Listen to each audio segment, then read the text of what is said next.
just tell the truth and trust in the American people that over time they're going to know what the truth is. Yes, it is time for the truth. Right here, right now. This is the Conservative Syndicate. Real conservative talk from real conservatives. With your host, John Matthews. The latter-day prophet. Invading against the hypocrisies of our time. And Joe Hakos. You want answers. I want the truth. You can't handle the truth. The Conservative Syndicate is comprised of some of the most informed pundits and activists available today. Together, we seek to tear down the imaginary wall, a separation between church and state through education, information, and engagement on the religion of politics and the politics of religion. And now, your host on the globally syndicated Conservative Syndicate, John Matthews and Joe Hakos. Well, how are we doing out there all across this great land of ours and around the world? I'm your host, John Matthews, along with my co-host, Joe Hakos, and you are listening to the Conservative Syndicate, real conservative talk from real conservatives. And we're starting to show off today just with one of our, which is becoming a regular thing here at the Conservative Syndicate, bragging and boasting about just how far ahead of the curve we are from many of the other shows that are out there, whether they be Megyn Kelly. I'd go against Megyn Kelly any day of the week. In fact, we could go against Rush Limbaugh any day of the week. And, it's one thing to notice about Rush Limbaugh. Since he got married, he's taking more and more time off. I, for one, am so grateful that he uses Max Stein on a regular basis. I love Max Stein. I think this guy is just great. Probably the only foreigner in the media today that I give any respect to. So, but other than that, if you were listening to our show yesterday, we were covering a couple things that kind of feed into the same concept or idea here, that the Obama regime, the remaining months that he is in the White House, is doing everything he can to nurture and perhaps even harvest some of the leftist propaganda that they've been dumping into our public school system over the past 40, 50 years. And he's doing everything out there. Him and his cronies are out there making the circuit, giving commencement addresses, and using their divide and conquer, hate whitey propaganda and tactics and things like that. We talked about that yesterday, and along with that, Joe had brought up this insightful piece about the Milwaukee School District, who was allocating almost $500,000 to school Black Lives Matter is the curriculum that they call it, and it's actually social engineering, and they put it under a social studies curriculum, and that's how they're trying to explain it. But we put this out yesterday. Nobody else was talking about it. Lo and behold, we get up this morning, and the headlines on both topics were screaming out on the internet this morning. So once again, we're ahead of the curve.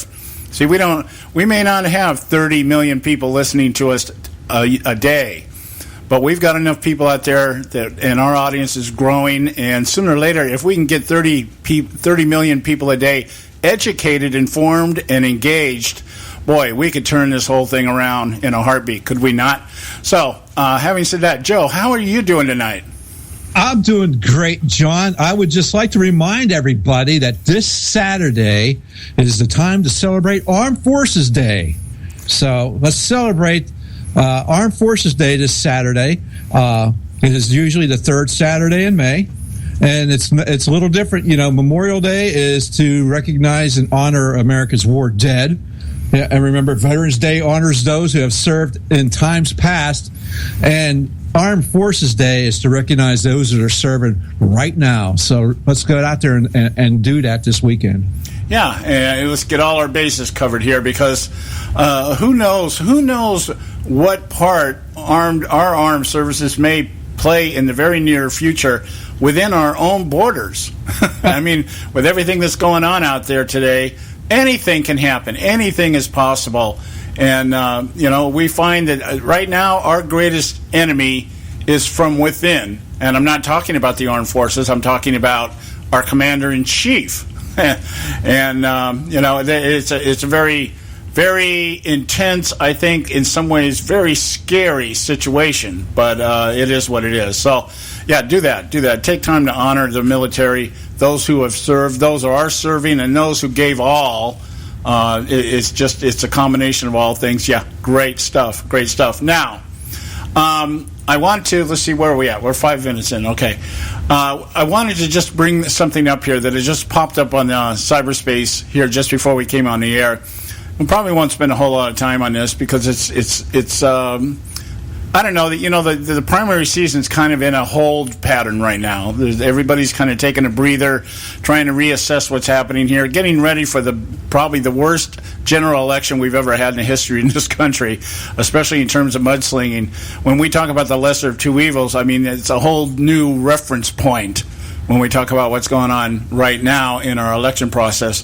But Donald Trump, has been his big bragging point out there, and we've talked about it several times in the show, is his ability or his claimed ability to be able to bring in new voters.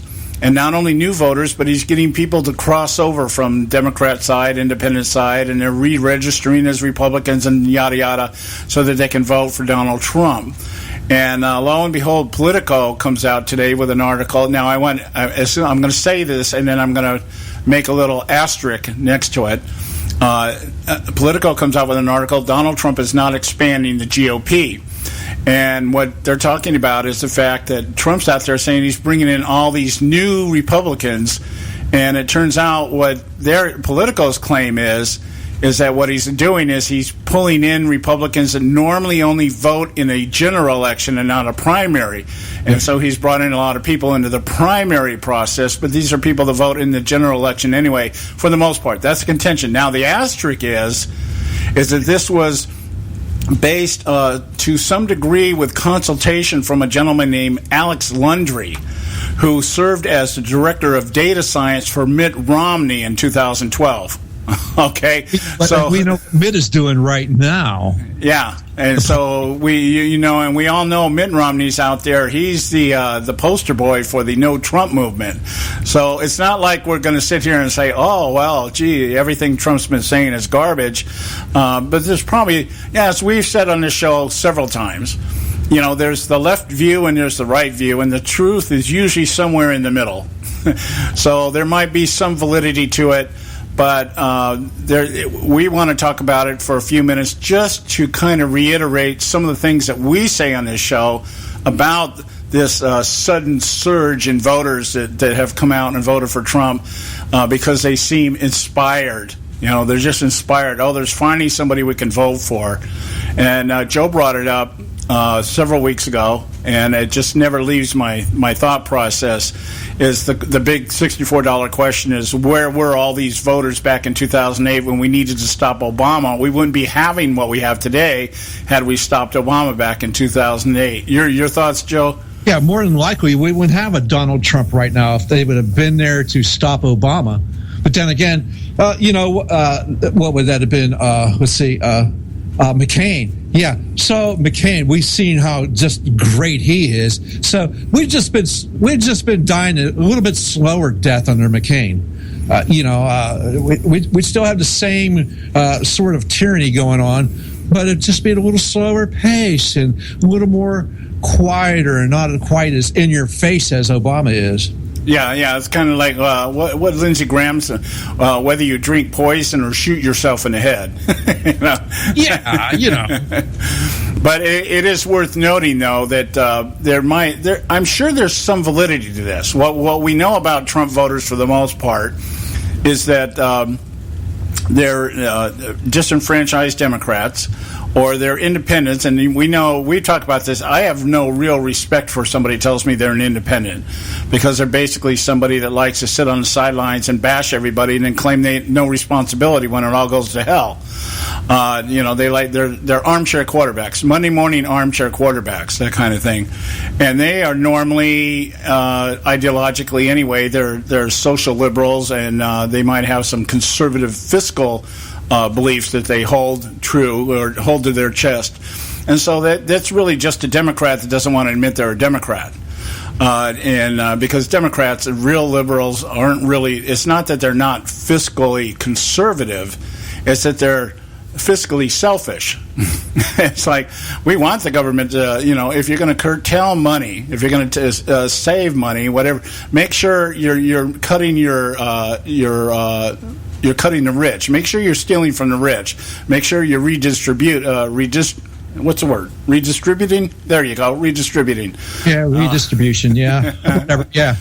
So I think there's some validity to it, but not a whole lot. But I think it's worth noting that we're seeing what I see in this is basically another handful of mud thrown up against a wall by somebody perhaps in the establishment saying, let's see if we can discredit Trump to some degree. Yes. What you can say is, yes, he has brought more people to the ballot box than ever before. Okay. Very good, but it's who are the people? That's the other question. What is unclear, like this, what is unclear whether or not these new voters who are participating in the primary are new voters, or are they just new primary voters who usually vote in the general election, as you stated before. Right. So we'll have to spend a few minutes on this after the break here, because it is time for a break. But I don't want to spend the whole day on this, because we got some better stuff. Some good stuff. We're going to kind of build on what we were talking about yesterday, because I thought at first it may not be that big of an issue, but apparently it has, or is a much bigger issue in terms of the overall direction of the country, even after Barack Obama leaves office, and regardless of who's in the White House, we're still going to feel some reverberations from the Great Hope and Change campaign. So stay with us right here at the Conservative Syndicate. We'll be right back. Catch all our archives at theconservativesyndicate.net. The Conservative Syndicate. Real conservative talk from real conservatives. When our water heater broke down last month, it was a nightmare. It took 5 hours for the plumber to show up, and he charged us a couple of $100 just to come out. And then it cost another $1,800 to put in the new water heater. By the time it was all said and done, I felt like I'd been taken. But what else could I do? The smartest thing you can do is get a home warranty from American Residential Warranty. Their home warranties pay to repair or replace all your major appliances when they break, and they will break, and at the worst possible time. Call American Residential Warranty right now for free information on home warranties starting at just pennies a day. Don't wait for your refrigerator to stop running or your ceiling fans to stop turning. Call American Residential Warranty right now. Ask how you can save up to 50% on washer and dryer coverage. Just call 1-800-790-5960. That's 1-800-790-5960. Again, 1-800-790-5960. Call now. Prices are for base buildings only. May not be available in some areas. Attention business owners, do you want a stimulus package that really works? Before you spend thousands of dollars more than you should on your next building project, listen to this. General Steel has a stimulus package designed to help you save as much as half the cost of conventional construction on your next building. As much as half. That's right. General Steel can save you thousands of dollars with a pre-engineered steel building designed for your business or church. How about a 50 by 100 foot building for under $30,000? So don't pay thousands more than you should without calling General Steel first, and save as much as half the cost and time of conventional construction. With the projected demand for steel in Japan and China, prices may be skyrocketing. 877-927-3360. 877-927-3360. 877-927-3360. Limited time offer, 24-month commitment, and credit qualification require cancellation fee, auto pay, and paperless billing, and other restrictions apply. If you can't see the difference, why pay the difference? Switch to Dish for the best deal in entertainment. Only Dish brings you the best in entertainment for less than $20 a month. Cut the cable and don't get directed. Switch to Dish, because at just $19.99, Dish saves you every time you turn on the TV. It's so simple. The same channels cost less with Dish. So since you can't see the difference, don't pay the difference. Switch to Dish for the best deal in entertainment. Get premium movie channels free for 3 months, starting at just $19.99. Dish saves you every time you turn on the TV. Call now to save with Dish. Dial 1-800-600-1645. That's 1-800-600-1645. The same channels for less than $20 a month. Dish. Call 1-800-600-1645 for details. Hey folks, if you're like me, you don't place a whole lot of trust in today's media for the real truth and facts regarding the volatile world of finance and politics. When I want the real scoop on money, I go to the most trusted source I know, my good friend and colleague, Bob Cardoso. Bob is a noted expert with a PhD in international finance who airs his nationally known, globally syndicated show, Robert Cardoso Live, daily, Monday through Friday from 4 to 6 p.m. Pacific Time. With Bob, you'll get the right information at the right time from someone who knows his business and can help you make the right decision concerning yours. Again, Bob airs daily, Monday through Friday from 4 to 6 p.m. Pacific Time.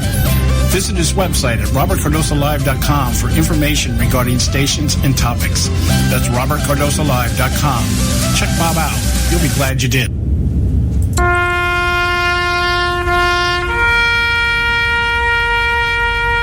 Read something recently worth thinking about. It's the soldier, not the campus organizer, who's given us freedom to demonstrate. It's the soldier, not the reporter, who's given us freedom of the press. It's the soldier, not the poet, who's given us freedom of speech. It's the soldier who serves under the flag, who defends the protesters' right to burn the flag. Isn't it time now to demonstrate that we support our troops? Were it not for the brave, there'd be no land of the free. Fred Thompson's message was brought to you by citizensunited.org.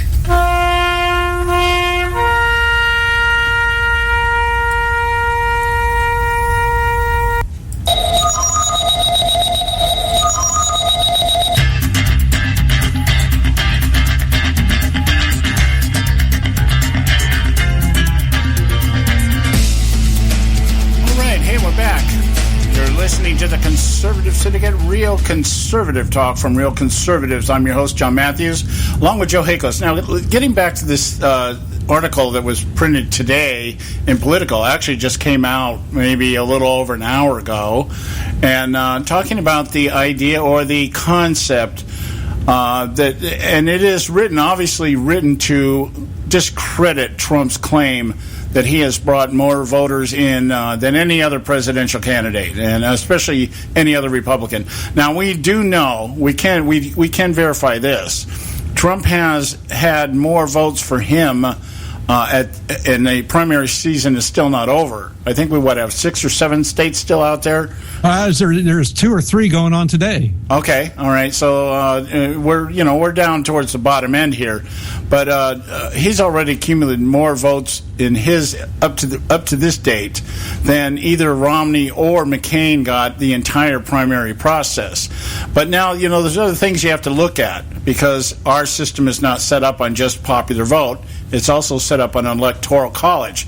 So what these votes have to translate into somewhere down the line is pulling in majorities within respective states that allow electoral votes to fall into the column of one or the other candidates.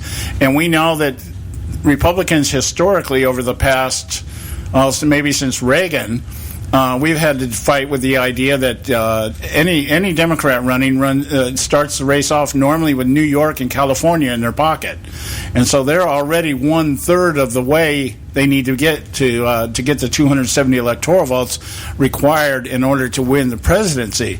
Now, when we talk about what's going on here, I was just looking at some of the numbers in this thing. Apparently, Trump has accumulated about 11 million votes so far throughout all the primaries. Now, think about that just for a minute. We have a population of 330 million people. And about, if I understand right, about 11% of that, if my numbers are right, are here illegally.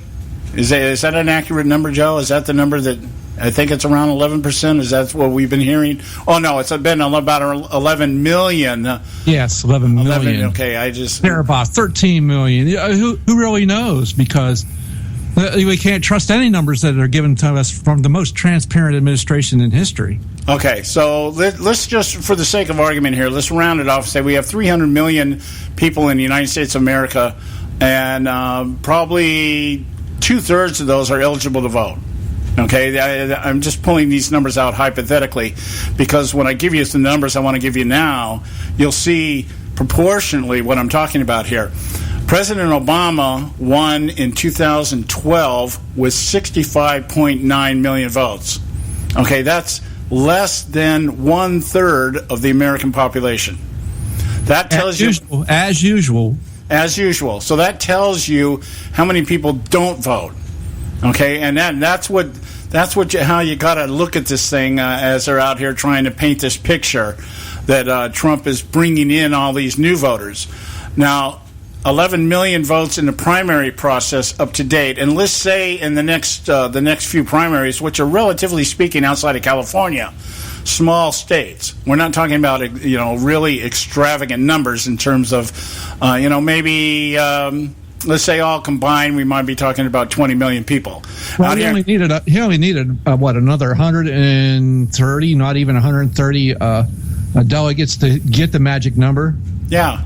So, and out here in California, which everybody's making a big deal about right now, our last election here, we had less than 13% of the population showed up to vote. Okay, and that's probably because probably only 13% of the population's here legally. But the point being is a lot of Americans don't vote. That's what I'm getting at. So for Trump, a lot of Americans don't vote. So if Trump got people out to go out to the primaries, which historically people don't vote in primaries, right? And that's why I'm comparing the number: 11 million people in the primary versus almost 66 million in a general election. That's 5-1. That's a 5-1 ratio. Okay, so if that's the case, what we have to think about here is, okay, so Trump has these exorbitant numbers in terms of primary. Are they going to translate proportionately in getting people out in the general election? That's a good question. That is the question. Yeah, are we going to have 190 million people voting instead of 65.9 million? Are we going to have 100 million people voting instead of 65 million? Or are we still going to have 65 million show up? Yeah, exactly. If you have the same numbers proportionally vote in the general, then I don't care who's running against Mr. Trump. They're toast. Yeah, and so what it really comes down to, again, is maybe given the fact that we in a general election, what happens if this knocks down? Let's just go proportionally here. One of the things we've seen here, the numbers have been reversed in terms of people who have turned out to vote in this primary process compared to when Barack Obama ran in his first one, because he didn't have to run in a primary in the second time around. But in the first one, the numbers are completely reversed. Obama was getting a record turnout. Yes. And the Republicans... He was excited and they were thrilled, and he was the new thing, man. He was like one of those boy bands, Yeah. So if these numbers are reversed, as most of the analysts are saying, a much higher excitement ratio for the Trump candidacy than there is for Hillary candidacy, what we find is that Hillary's got a major obstacle in front of her also. Yes, she does, and it's called Bernie Sanders. Yeah, and it's called whether and the Democratic National Committee. Yeah, and Sanders is, this guy, 10 of the last 15 primaries, he's won. And so, if this all equates, if the Sanders people just say, screw it, that's going to be, that's doomsday for Hillary. I mean, what I'm getting at here is this election is for all intents and purposes, a major crapshoot right now. Oh yeah, but it's more so, I think, on the Democrat side than on the Republican side, because what you're not going to hear from the media is how jacked up the Democratic Party is right now. Yeah, we're not hearing about the fractured aspect of this, and to even feed into that more when we get into our next topic here. It feeds right into what we're going to be talking about today. Barack Obama's out touring the college circuit to such a degree not seen since his victory lap after the 2012 election where he was reelected. Barack Obama loves college campuses to trot out everything that he wants to do or to be able to brag about everything that he's done. He's doing everything but going into the crowd and hitting on a bong. You know that? Yeah, he is. He's going. We're going to talk about these commencement speeches him and Susan Rice have been giving. Obama's speeches have basically been a list of everything that he's done and why it's great for everybody now to come work for the state because of everything he's done, and is appealing to that generation that is tapping into they're feeling the burn. So Barack Obama, to me, is sounding much more like Bernie Sanders than he is Hillary Clinton, because perhaps they know something, or they're not, or maybe he's willing to admit something that nobody else is, and that is his legacy is in danger. Because if somebody like Trump gets in, who knows what would happen?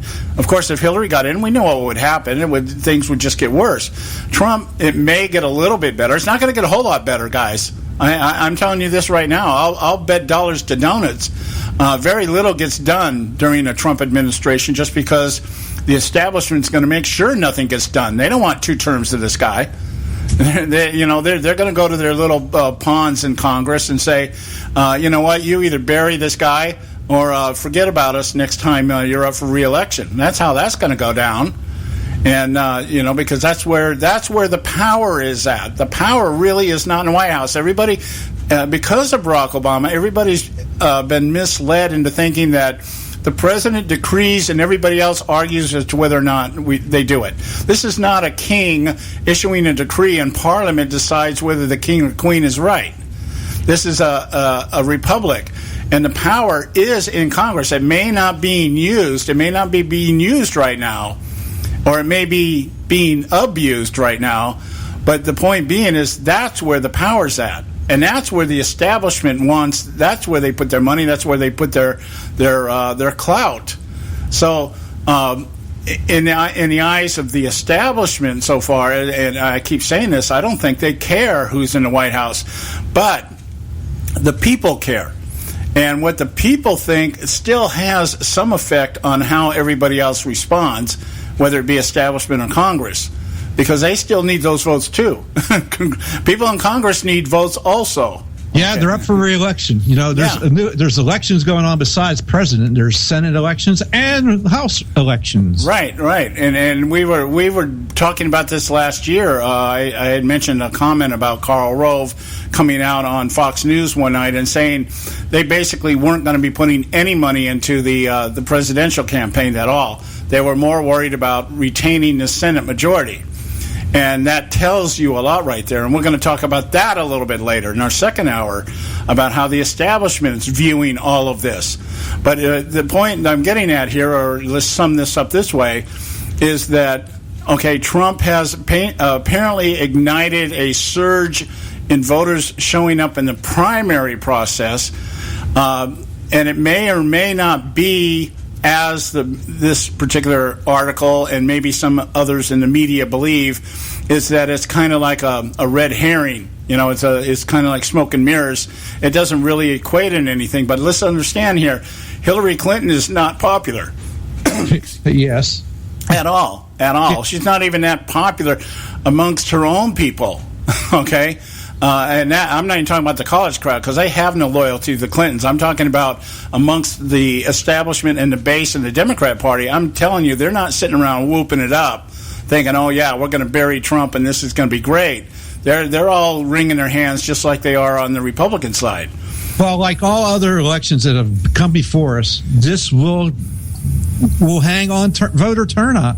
If the turnout is large, then Trump's going to, the Republicans are going to, and they're going to carry the down cycle elections here. They're going to carry those House seats and Senate seats if the turnout is like, if it carries on like it is in the primary season.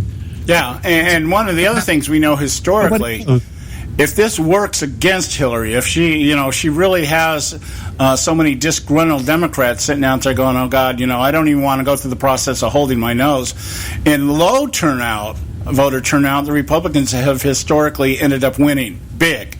That's true. Huge. I mean, it's just huge. So it still comes down to that Electoral College, and, the Democrats already have a huge lead right now. Today, before the elections, the first ballot's cast in the general, they're already winning the Electoral College right now. Yeah. Yeah, so we're going to... And just one last quick note here before we go to break.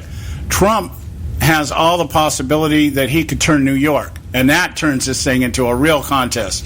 So we'll maybe talk about that later on during the week or next week or whatever, but I do want to move on to another topic. But right now we're at the bottom of the hour here. Time for break. We'll be right back. Stay with us right here at the Conservative Syndicate.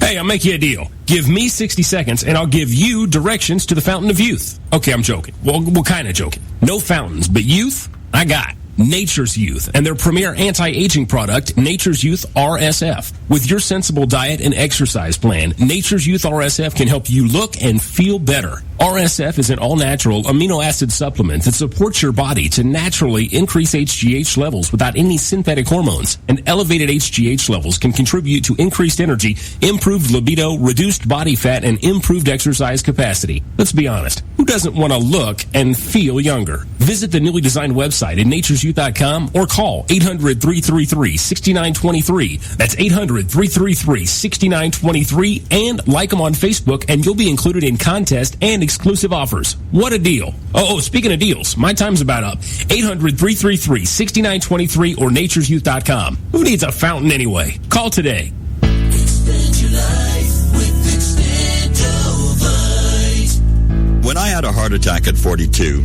I was not sure what the future held. But a year later, the doctors could find nothing wrong with me and took me off all my medication. What did I do? I took a herbal mixture of garlic, cayenne, and a few other herbs mixed in liquid form. I now call this Extendovite.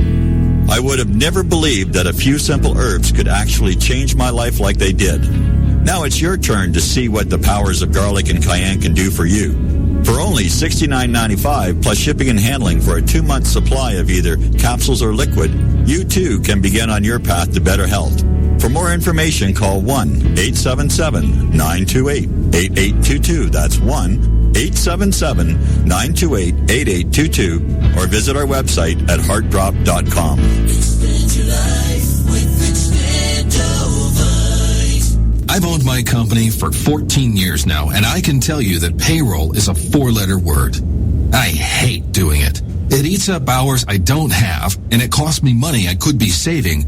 But my accountant's too expensive, and I'm not sure who to call, but I know I need help. We're Paychex, and we take all the hassles out of small business payroll. We save you time and money. It's easy. Call, fax, or give us your payroll information securely online, and we take care of the rest. We calculate the correct taxes, manage payments and direct deposits. We even send out your checks. Payroll doesn't need to be a 4-letter word anymore. We're so sure that we can save you time and money that we'll give you a month's payroll free. Just for calling 877-663-3830.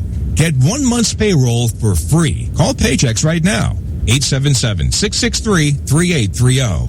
That's 877-663-3830. Do you use the blue pill to charge your sex life? Have you been thinking about trying the blue pill? What if we can promise you the same results for less than $3 a pill? If you're paying $20 a pill for the other pills, you're getting taken to the cleaners. Our pill delivers the exact same results for less than $3. We'll do the math for you. You'll save more than $16 a pill for the same results. Want more? We'll give you 40 blue pills or 40 yellow pills for $99 and add 4 more pills free. You save more than $500. You don't have to be a rocket scientist to know what to do next. You need to call and get your 44 pills for just $99. Stop overpaying for the other blue pills. Call us and start saving a ton of money for the exact same results. Ordering is fast and easy with your pills delivered to your door in a non-marked package. 800-814-5188. 800-814-5188. 800-814-5188. That's 800-814-5188. Hey, Bugsy, you hear the news about Vinny? Yeah, it's a real shame he owed money to the IRS and they finally cut up with him. Just like Al Capone. If the IRS can get the Capone, imagine what they can do to little old Vinny, huh? Poor cat, he was on top of the world, then bada boom, bada bing. What Vinny needs now is an offer he can't refuse. Hey, you got a tax problem? Does the IRS claim you owe them a bunch of dough? They can get you too. So call the tax relief line now and learn if you qualify to negotiate your $10,000 plus IRS tax debt for up to a 75% savings. Don't be like Al or Vinny and get busted. Make this free call now. Learn how you may be able to pay the IRS less. Call now. 866-657-8474. 866-657-8474. 866-657-8474. 866-657-8474.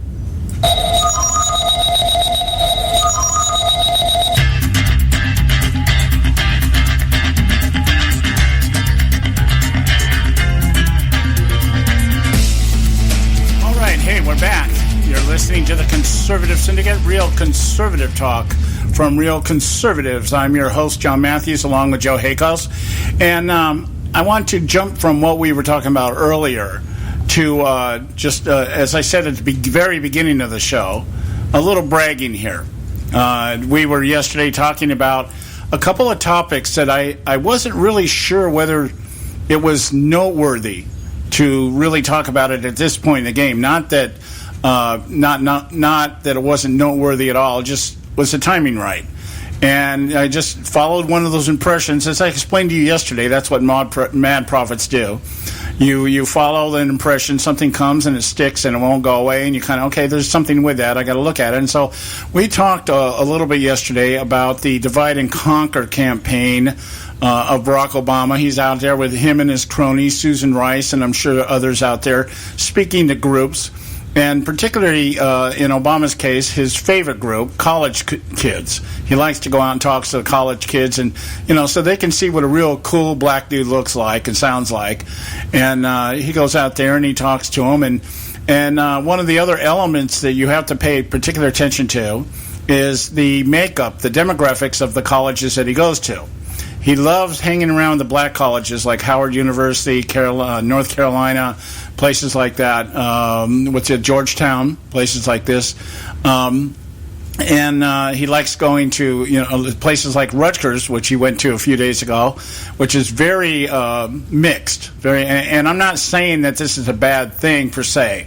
Okay, I'm not saying that black colleges are worse than any other colleges or the mixed colleges are worse. I'm saying he picks and chooses where he goes because he likes to frame the demographics around the message, whatever it is he's giving. And identity politics 101. Yeah, and you got to have the right backdrops. You've got to have the right combination of people.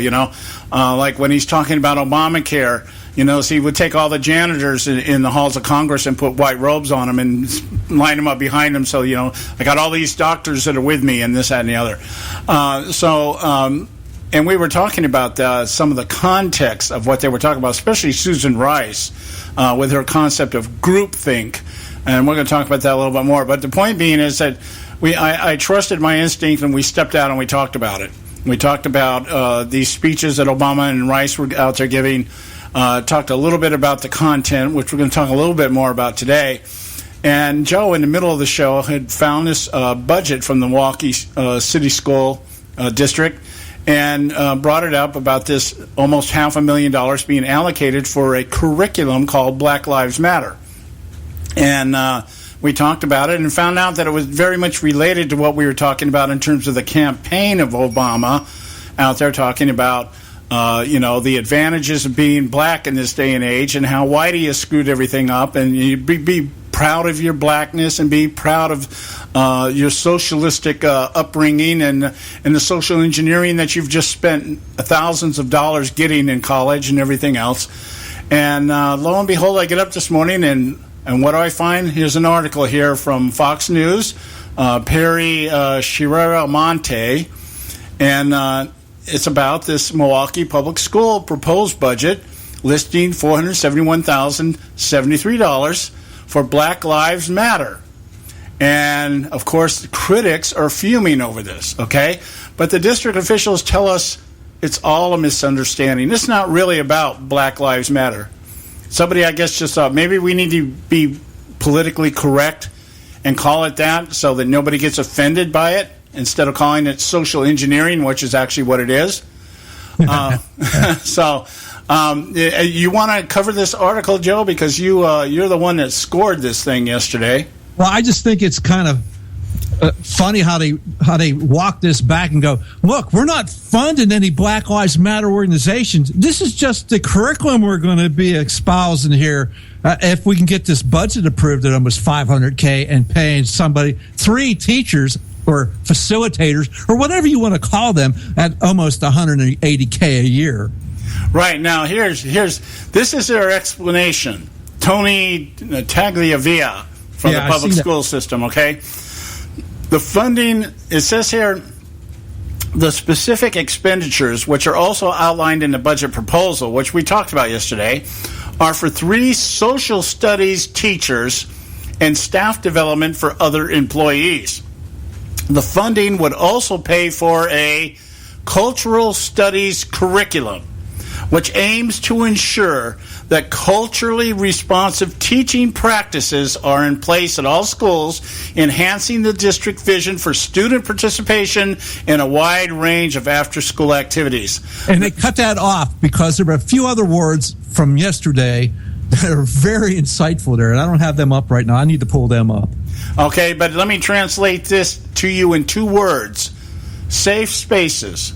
That's what this is talking about. This is a cultural studies curriculum aimed to ensure that culturally responsive teaching practices are in place.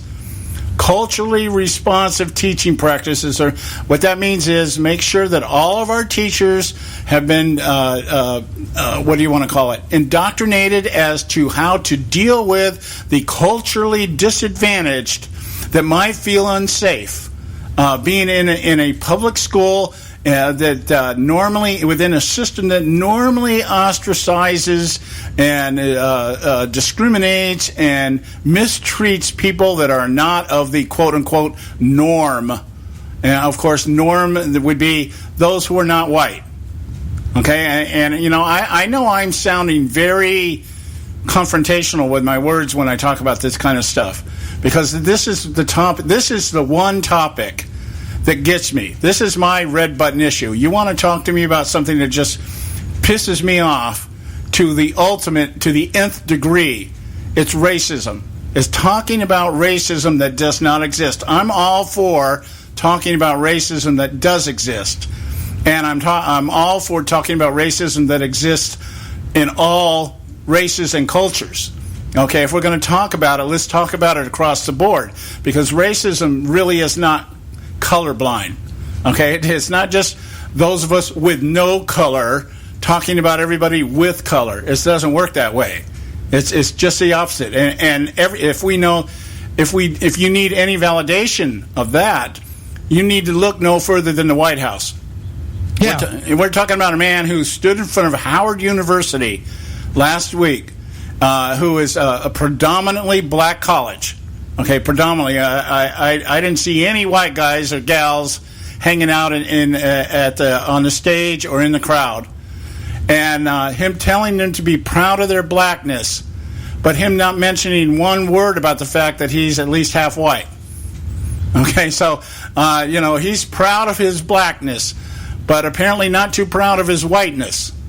And it's because it's a very, very difficult time with that inner struggle within yourself, you know? Well, it's more politically expedient to play to the minority DNA than it would be to the majority DNA, if we can put it that way.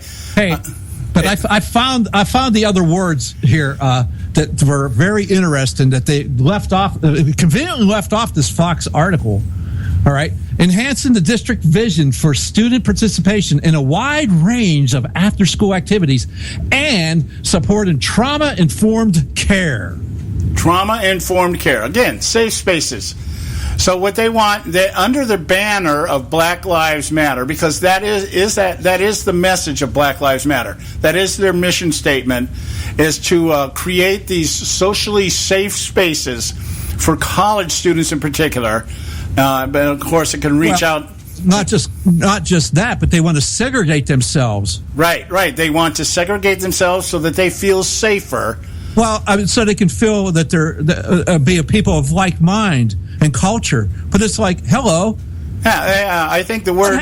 What happened when we were growing up? we desegregated everything so we could be more inclusive and have more diversity. Now they're going backwards. Right, now they want to segregate, which, by the way, brings another word to my mind that Susan Rice introduced to us, groupthink.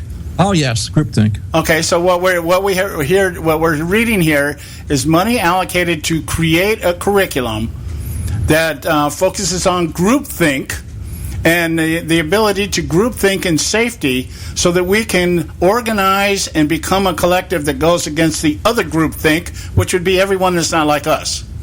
And at the same time attack them for treating everybody different because they're not like them. Does that make sense? There you go. The hypothesis of hypocrisy. We're going to create a group to battle the very group that we're battling against, their ideals. We're going to use the same ideals to go against ideals that we don't agree with, that we feel have oppressed us, and we want to do the same thing back. But we want to do it within safe zones on the taxpayer dime, and we'll call it training. We'll call it responsive teaching practices. We're going to call it social studies. Yeah, we're going to call it social studies. Cultural studies curriculum under the guise of social studies for nothing more than to create a curriculum to teach minorities how to collectively become the very thing that they say they hate. There we go. I think that is definitive. That's pretty succinct right there. Yeah, it wraps it up. Really does. That wraps it up. Okay, guys, it's time to take a break here. We'll be right back. This short break. We'll be right back. Stay with us right here at the Conservative Syndicate. You can catch all our archives at theconservativesyndicate.net. The Conservative Syndicate. Real conservative talk from real conservatives. Term life insurance. It can be a powerful way to protect your assets and your family. You work hard to earn and save your money to build a nest egg for the future. Don't let it get wiped out because you didn't plan ahead. Take the time now and make a small investment in $500,000 or more in quality term life insurance. Call the Term Lifeline and let us shop the best companies to give you the lowest rates. We specialize in policies of $500,000 and above. Ask about some of our 10 and 20-year fixed rate plans with guaranteed rates. Call the Term Lifeline right now for your free insurance quote. 800-870-3609. 800-870-3609. You owe it to yourself to protect your family and your assets. Make term life insurance part of that plan. Call the Term Lifeline right now. 800-870-3609. 800-870-3609. Hey folks, if you're like me, you don't place a whole lot of trust in today's media for the real truth and facts regarding the volatile world of finance and politics. When I want the real scoop on money, I go to the most trusted source I know, my good friend and colleague, Bob Cardoso. Bob is a noted expert with a PhD in international finance who airs his nationally known, globally syndicated show, Robert Cardoso Live, daily, Monday through Friday from 4 to 6 p.m. Pacific Time. With Bob, you'll get the right information at the right time from someone who knows his business and can help you make the right decision concerning yours. Again, Bob airs daily, Monday through Friday from 4 to 6 p.m. Pacific Time. Visit his website at robertcardosolive.com for information regarding stations and topics. That's robertcardosolive.com. Check Bob out. You'll be glad you did.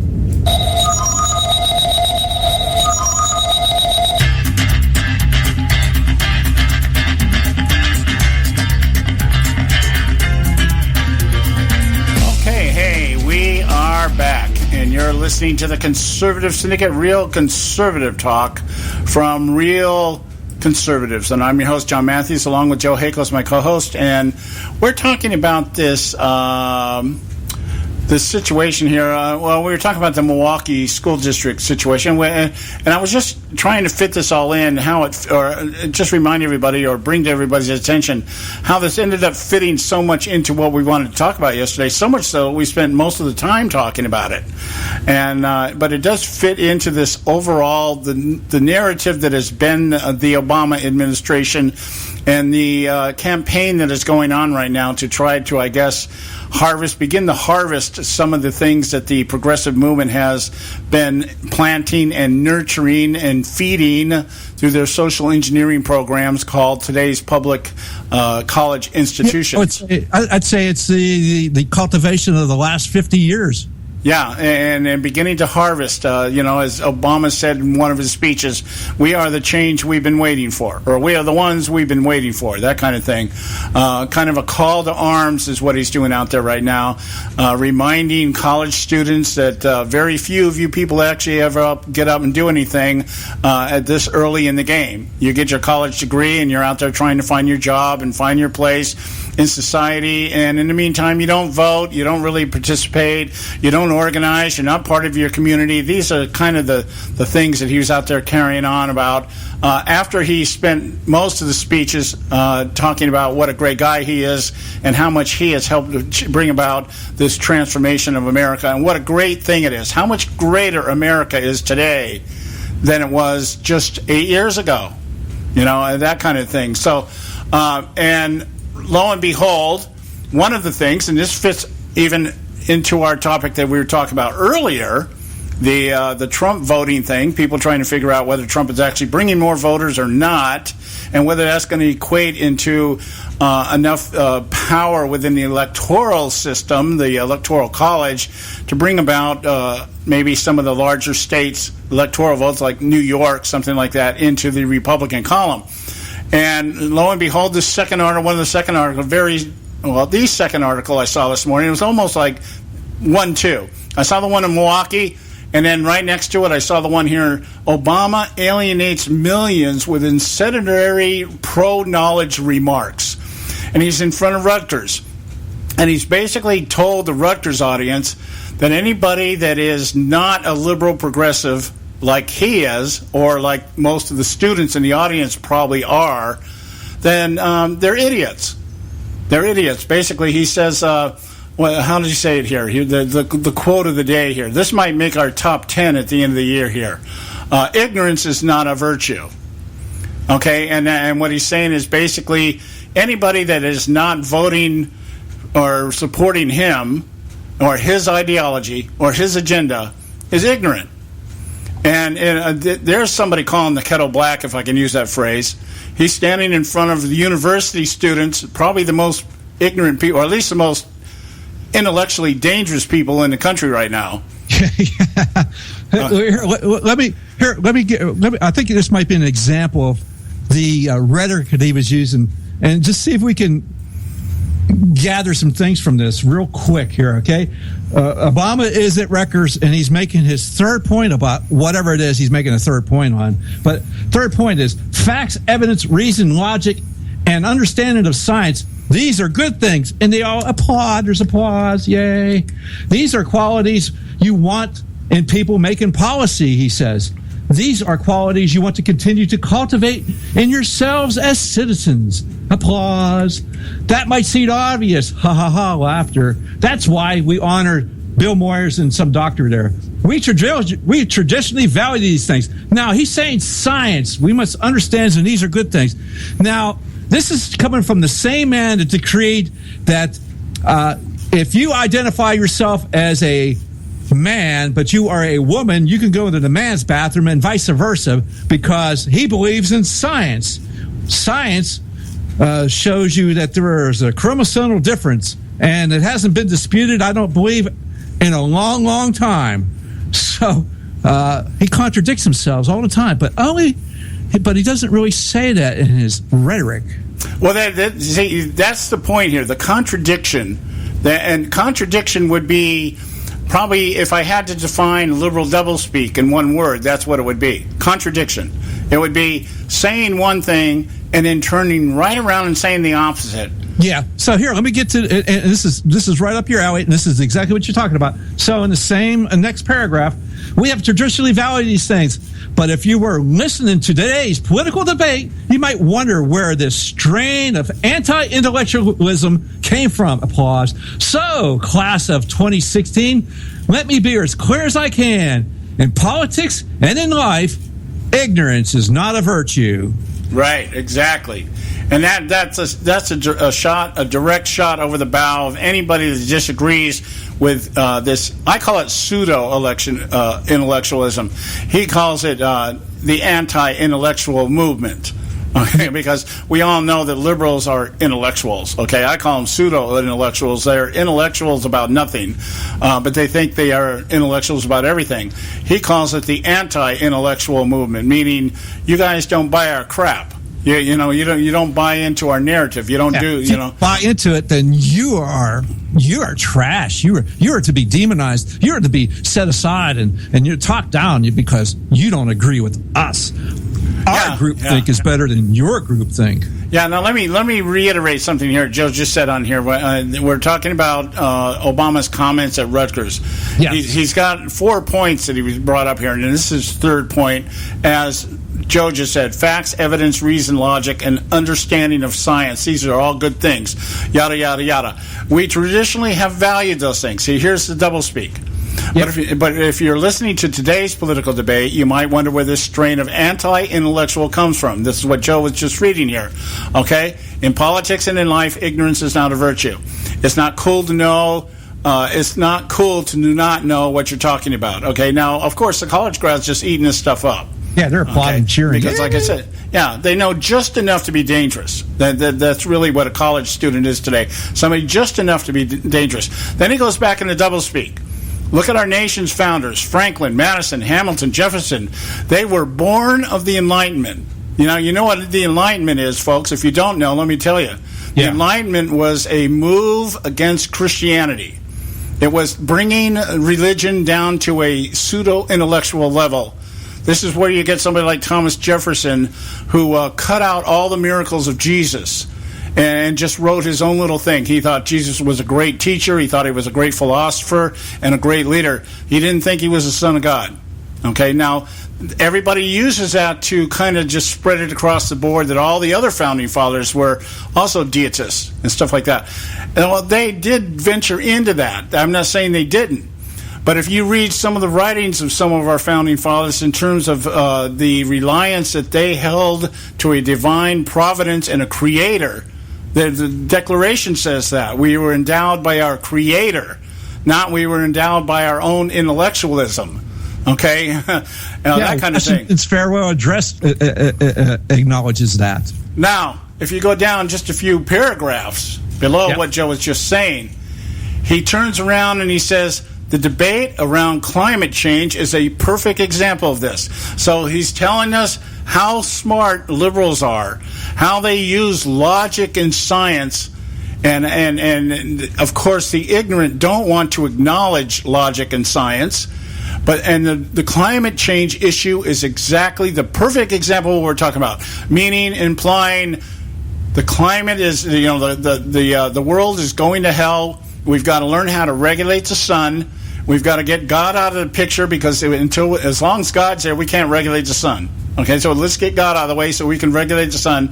And we'll do it here by determining what type of toilet you have and how much water you use and what type of light bulb you'll have and, all the other stuff that they constantly talk about, and saving the polar bears so that they can continue to be do Coke commercials and stuff like that. And so here we are. Oh, we're here at the top of the hour. Dude, I had something to say here. So sorry. No, you got it. I understand that. Okay, so anyway, some of these, and then we're going to go, when we get back, we'll talk about how this all then equates into recruitment. Coming to work for the state, because as a pseudo-intellectual who understands things that nobody else understands and nobody else pays any attention to, you too can become president of the United States. We'll be right back. It's time for the Edwards Notebook. Pay some bills. Stay with us right here at the Conservative Syndicate. Don't go away.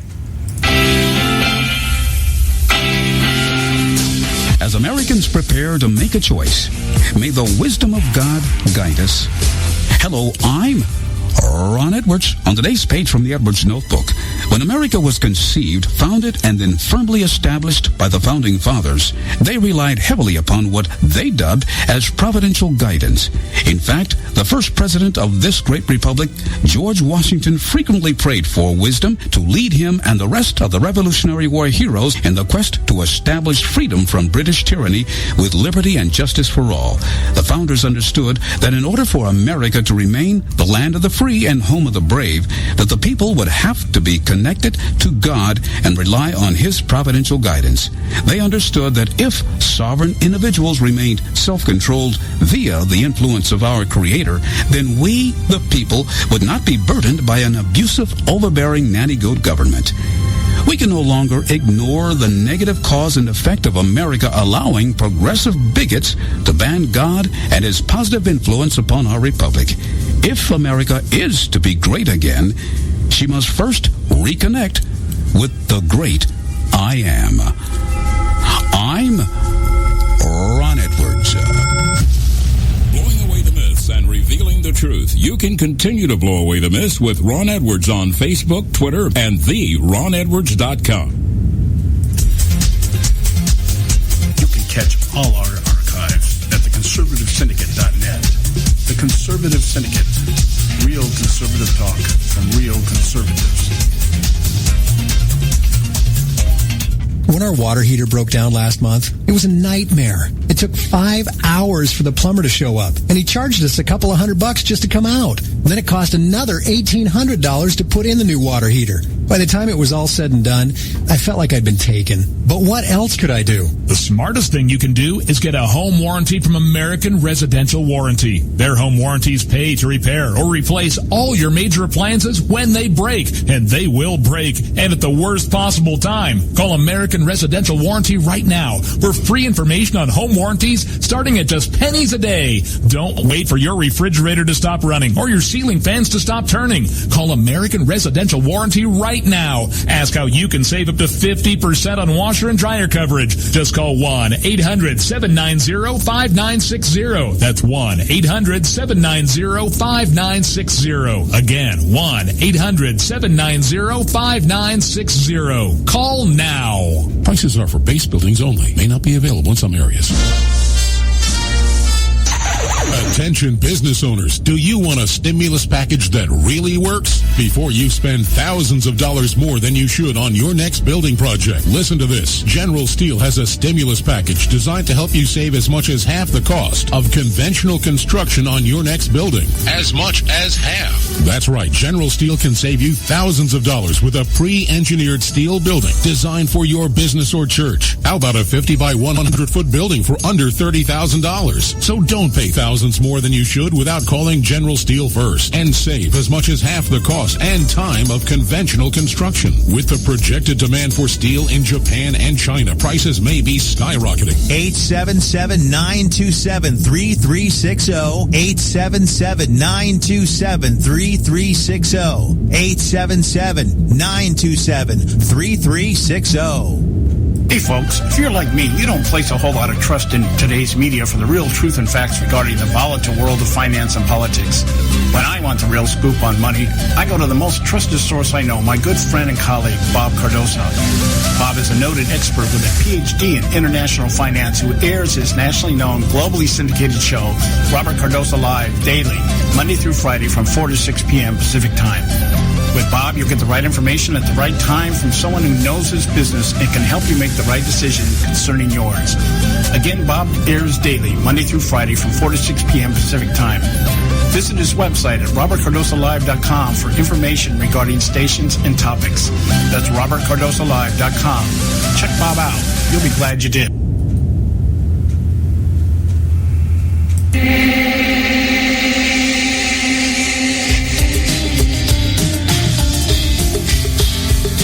All you can do is just tell the truth and trust in the American people that over time they're going to know what the truth is. Yes, it is time for the truth. Right here, right now. This is the Conservative Syndicate. Real conservative talk from real conservatives. With your host, John Matthews. The latter-day prophet. Baying against the hypocrisies of our time. And Joe Akos. You want answers. I want the truth. You can't truth. The Conservative Syndicate is comprised of some of the most informed pundits and activists available today.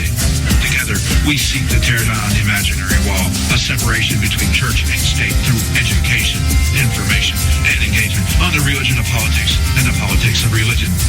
And now, your host on the globally syndicated Conservative Syndicate, John Matthews and Joe Hakos. Okay, hey, we're back. This is hour 2 of the Conservative Syndicate. I'm your host, John Matthews, along with Joe Hakos. And we do what we do best on this show, and that's what we strive. What we strive to do is to educate, inform, and engage you, our listening audience, on the religion of politics and the politics of religion. And I hope you get some of that with each and every show that you listen to. Whether you listen to us here live, Monday through Friday, 3 to 5 out here in the West Coast, 6 to 8 on the East Coast, or whether you go to our archives at our website, theconservativesyndicate.net. Now, I want to tie some of this other stuff together here, just some loose ends here. We should have Don Dix coming on with us here after our next break. We'll see. I haven't seen him check in yet, but he did tell me yesterday he knew that he was scheduled to be on. So we'll see what happens here. He's got a pretty busy schedule too. He does his own show, and there's a lot of stuff going on that side of the city. And anyway, one of the things we were talking about just before the break here is about how Barack Obama gets in front of these college crowds and basically, panders to them, tries to reassure them how smart they are because they've just gone through 4 years of social engineering, and how dumb everybody is that doesn't do what they do. And, he just, and with the doublespeak, tries to use American phrases and American tradition to kind of paint a picture of what America is. But of course, America isn't anything like it has been the last 8 years, because of course he's been in office the last 8 years, and that has made all the difference in the world. And then we were talking about how he took that in and talking about specifically about facts and science and everything, tying into climate change. Now, facts and science. It's amazing how facts and science, they want to spot facts and science with climate change, but when it comes when it suits their agenda, but when facts and science goes against their agenda, they don't want to talk about that, John. Right, and especially when things like, you talk about the climate change, the move here by the left now is to try, along with everything else, it falls right next to the transgender bathroom thing. It's the idea that they want to oppress or ostracize anybody that disagrees with them. The idea, Loretta Lynch is floating out here a couple months ago about prosecuting people that deny climate change, that kind of thing. But here's the point I want to make on this, okay? He's talking about all these changes, how much America has changed since he's come into office and everything else. Now he says here, where is it at here? He says, okay, look, if you want to change this country for the better, you better start participating. I'll give you an example on a lot of people's minds right now, and that's the growing inequality in our economy. Over the last century, we've unleashed the strongest economic engine the world has ever seen, but over the past few decades, our economy has become more and more unequal. The top 10% of earners now take in half of all the income in the U.S. In the past, it used to be the top CEO made 20 or 30 times the income of the average worker. Today, it's 300 times more. And wages aren't rising fast enough for millions of hardworking families. See, the idea here is you need to now become a community organizer. But what he doesn't say is that his policies and his administration have stagnated the economy to the point where nobody's wages are going up. Yeah, he even makes references in the remarks earlier about how the economy, and we've had some good stretches in the economy, and of course, the economy has really rebounded and come back. Of course, not quite as much as it has in the past, but that's because of what? This inequality. The CEO's now making 300 times more than everybody else, and the poor just becoming poor. That's how this whole thing is playing out. So, what I'm getting at here is these speeches are about. They're about, first of all, laying out what a great job he's done. using liberal doublespeak. America's great, but I've made it so much greater. Then it's like, now your part in this is after you've gone through your 4 years of social engineering training, you need to become part of the process. In some of the other speeches here, he actually talks about becoming part of the community, becoming community organizers, being part of what's going on in your community, to the bigger collective ideal of utopiaism and all these other things that he keeps talking about. And it's all been recruiting. They're trying now to harvest some of these kids and bring them into the movement. And that's why I say he sounds more like Bernie Sanders than he does Hillary Clinton, because Sanders is appealing to the crowd. But, of course, Sanders' thing is not necessarily come work for the state like Obama says. It's just hang loose here while we strip the rich, and we'll give you all their stuff. And we'll do it that way. And I guess everybody, I don't know how Sanders expects this to be paid for after he strips everybody, because apparently eventually somebody has to go back to work. Somebody has to actually create something. Somebody has to actually run the businesses. Well, it won't be him. Yeah, well, I guess in democratic socialism, I'm not sure how that equates. I still haven't put my head around that yet. I haven't spent a whole lot of time because, to me, it's kind of an oxymoronic statement. Democratic socialism. The two just don't mesh. So, anyway, hey, we are coming up on our short break here. And it's time for the Moments of Madness. And when we get back, we've got Don Dix with us from Act for America. And I want to kind of shift gears and look at the other side. I want to talk about this interview or this article that came out in National Review on the Koch brothers. And it's not that I'm targeting the Koch brothers per se specifically. It's that they are very representative of the establishment that we have been talking about, that apparently in this election cycle has come to the surface, that the establishment really doesn't care who's in the White House. And that's something we've been talking about on this show for quite a while, ever since the Trump phenomenon took hold, and we began to realize the establishment would be much happier to have Hillary Clinton in the White House than Donald Trump. And you say, well, how can that be? Well, that's what we're going to talk about when we get back. So stay with us right here at the Conservative Syndicate. Don't go away. Today on Moments of Madness.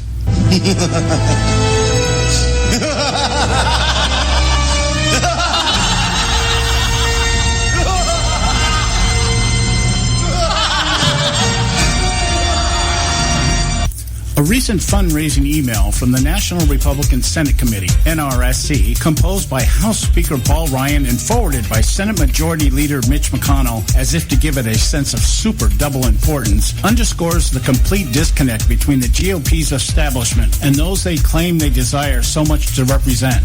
The same can be said of their liberal colleagues on the left. Senator McConnell once again attempts to sway registered voters to support the GOP majority by reciting its far too predictable incantation. Without Republican leadership in both chambers of Congress, conservatives will not be able to pass the policies necessary to get our country back on track and restore the American dream. This entire claim by the NRSC is in and of itself as oxymoronic as it is insulting to any voter who embraces the pure ideological premise of limited government that defines authentic conservatism. Those like McConnell, Ryan, and Lucifer's texting buddy, John Boehner, have long marginalized their base, except when dusting off the mantle of constitutional integrity and voter trust that otherwise lies dormant between layers of false rhetoric, lack of diligence, and outright corruption between election cycles. Truth is, today there's absolutely no representation by any true Republicans any more than there is any evidence of leadership by any conservatives in both chambers of Congress. Here's the madness. While Speaker Ryan and Senate Majority Leader McConnell once again trust the stupidity of the American voter to blindly buy into their recycled template of majority means efficiency, they do so at their own peril. The presumptive nomination of Donald Trump, as well as a hangnail of the DNC, Uncle Bernie, indicates an oncoming tsunami of a dissatisfied, disenfranchised, ticked-off electorate who are not only ready for change, but ready to raise our entire system to the ground through a scorched earth strategy, complete with protests and riots that resurrect memories of the Weather Underground and Black Panther Party. There is indeed a unification of electoral allies forming, but these groups are not user-friendly towards each other or the establishment stalwarts that roam the halls of Congress.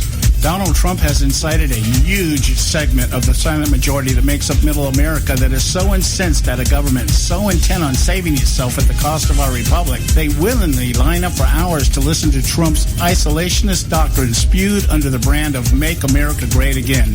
Even voters who once ranted religiously about vetting candidates that reverently follow principles of conservatism now line up behind their great orange hope, the Pied Piper of populism, prepared to walk off the cliff, completely blind. They are embracing one of the main players who has helped orchestrate our current state of demise. In the words of Democratic pollster Mark Malman, Bernie Sanders is posting Kim Jong II-like numbers among young people, and those are people with no connection or loyalty to the Clintons whatsoever.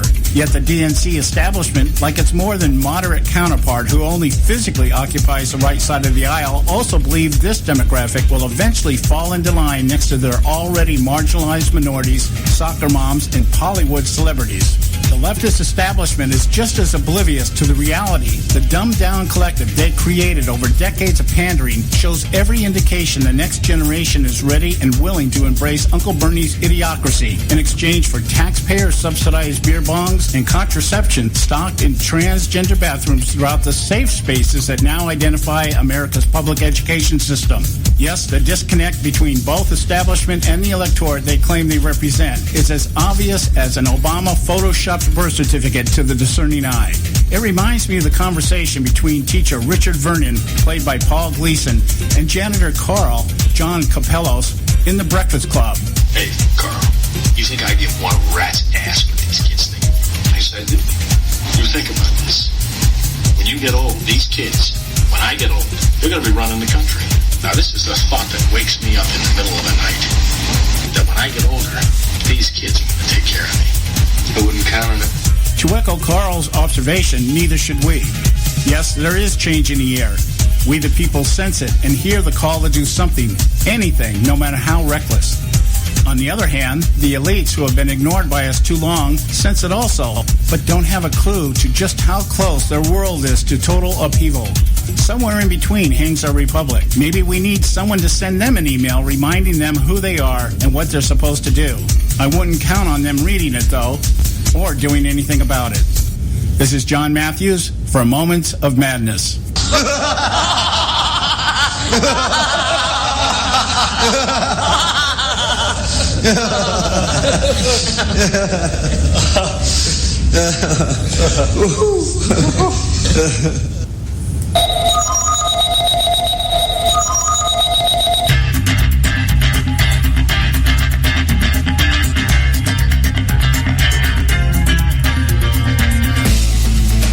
Okay, hey, we're back, and you are listening to the Conservative Syndicate, real conservative talk from real conservatives. I'm your host, John Matthews, along with my co-host, Joe Hakos, and we have with us right now doing his contribution for this week, Don Dix from Act for America. How are you doing tonight, Don?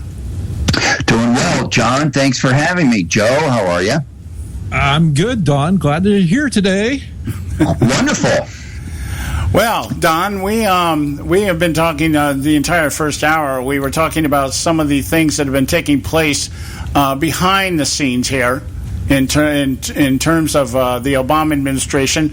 All the shiny objects are out there for everybody to pay attention to, and Obama's out there trying to do his best now, going around the college circuit, him and Susan Rice, and perhaps others that aren't being reported, speaking to commencement crowds and this, that, and the other about the great things that he's brought to the country since he's been in the White House, and of course how now they too can apply and become part of the state after getting their 4-year social engineering degree.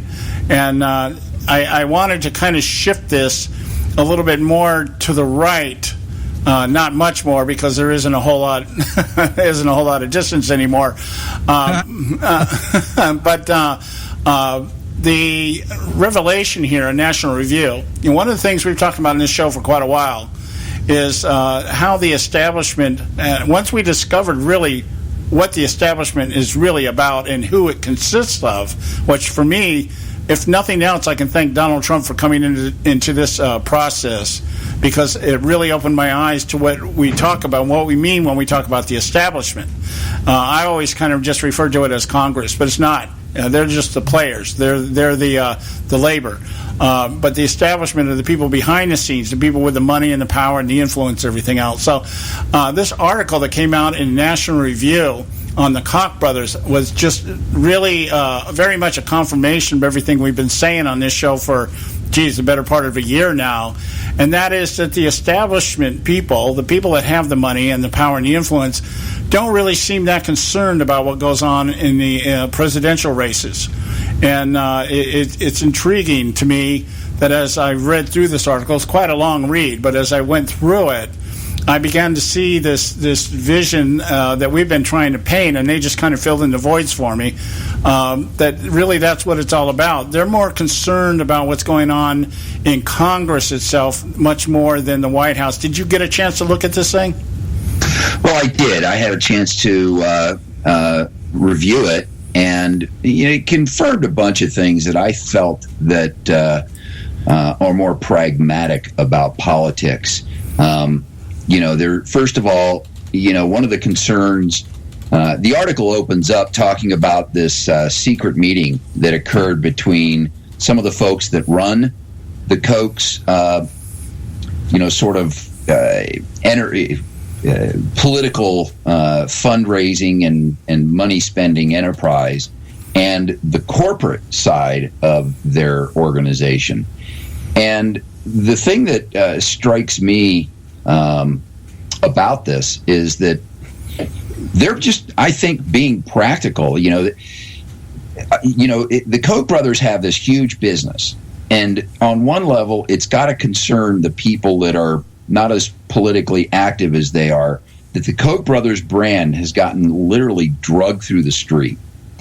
So, to the people on the corporate side of the business who were at this meeting and kind of surprised this contingent of activists that wanted to spend more money on the Never Trump crusade. Of course, this is back in February. They got moderated by the pragmatic side of the business. Hey, we don't want your political activism to damage essentially our incomes, our livelihoods.